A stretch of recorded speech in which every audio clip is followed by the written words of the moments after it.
اچھا جی، بسم اللہ الرحمن الرحیم۔ یہ میرے ساتھ جو ہے وہ اس وقت صدر کے ایک چرچ سے ایک اسکالر موجود ہیں مسیح برادری کی۔ تو میرے ان سے سوال یہ ہے کہ یہ بتائیے کیا آپ یہ تسلیم کرتی ہیں کہ حضرت عیسیٰ جو ہیں وہ خدا کے بیٹے ہیں؟ جی بہت شکریہ۔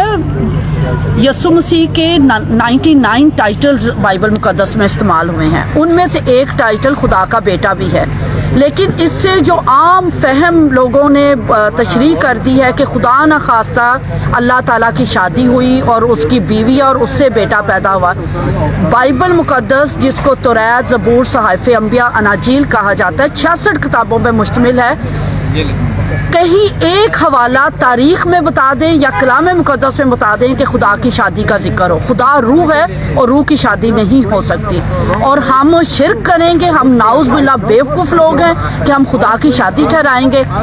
بائبل مقدس میں لکھا ہے کہ حضرت یسوع مسیح جو تھے وہ حضرت داؤد کی نسل سے پیدا ہوئے، لیکن قدرت کی وجہ سے، پاکیزگی کی وجہ سے، مردوں میں سے جی اٹھنے کی وجہ سے انہیں یہ ٹائٹل دیا گیا، یہ لقب دیا گیا، یہ سٹیٹس دیا گیا کہ انہیں خدا کا بیٹے کا لقب دیا گیا۔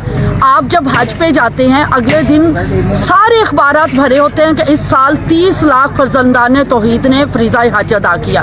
فرزندان توحید کا لفظی مطلب ہے توحید کے بیٹے۔ کیا کوئی توحید کا بیٹا ہوتا ہے؟ یہ ہے کہ توحید کے ماننے والے، توحید کے ماننے والے، اس کا قطعاً یہ مطلب نہیں۔ پھر قرآن شریف میں سورہ الاحزاب میں حضور کی بیویوں کو لقب دیا گیا ہے امہات المومنین، ام المومنین، مومنین کی مائیں۔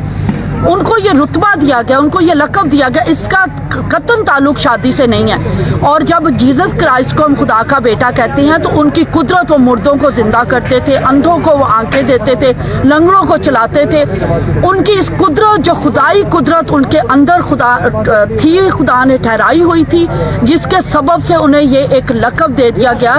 آپ ایک لقب سے خدا کی ذات کا احاطہ نہیں کر سکتے۔ تو آپ کا جو یہ جو ہم مشہور ہے پاکستان میں یا مسلمانوں میں کہ خدا نے بیٹا جنا، یہ آپ اس سے ڈینائی کرتی ہیں، اس کا انکار کرتی ہیں کہ ایسی کوئی بات نہیں؟ نہ توریت میں، نہ زبور میں، نہ صحائف انبیاء میں، نہ اناجیل میں خدا کا کوئی بیٹا نہیں۔ اس سے کوئی بڑا شرک ہو نہیں سکتا۔ یہ ایک ٹائٹل ہے، یسوع مسیح کے 99 نام ہے، جس میں سے ایک نام خدا کا بیٹا ہے، اور اس کا تعلق شادی سے قطعاً نہیں ہے۔ یہ ان کی بزرگی، قدرت اور ان کے ان اوصاف کی وجہ سے انہیں یہ لقب دیا گیا۔ فرزان توحید والی مثال آپ نے بہت اچھی دی، بہت شکریہ جی، بہت شکریہ۔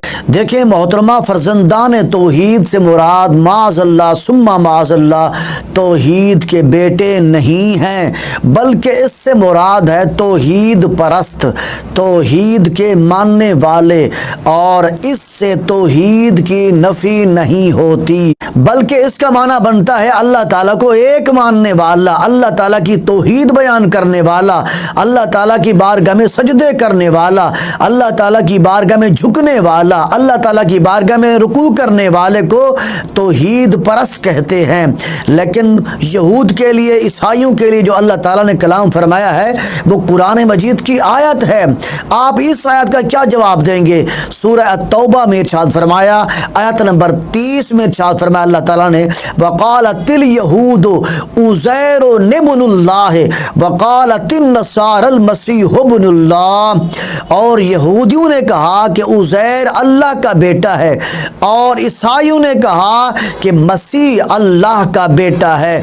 تو محترمہ آپ اس کا جواب کیا دیں گی؟ کیونکہ یہ قرآن کی آیت ہے، اور قرآن کی آیت قیامت تک صحیح اور درست آیت ہے۔ اللہ تعالیٰ نے قرآن مجید میں غلط بیان نہیں کیا، بلکہ اللہ تعالیٰ نے جو بیان کیا ہے وہ حق اور سچ ہے۔ اور اگر آپ لوگ حضرت عیسیٰ علیہ السلام کو اللہ کا بیٹا نہیں مانتے تو پھر آپ لوگوں کو چاہیے کہ آپ لوگ حضرت محمد مصطفیٰ صلی اللہ علیہ وسلم کی نبوت کو مانیں، نبی اسلام کا کلمہ پڑھیں، اور اسی طرح اللہ تعالیٰ کی عبادت کریں جس طرح حضرت محمد مصطفیٰ صلی اللہ علیہ وسلم نے اللہ کی عبادت کی ہے، اللہ کو سجدے کیے ہیں، اللہ کی بارگاہ میں رکوع کیے ہیں، اللہ تعالیٰ کی توحید کو بیان کیا ہے نبی علیہ السلام نے۔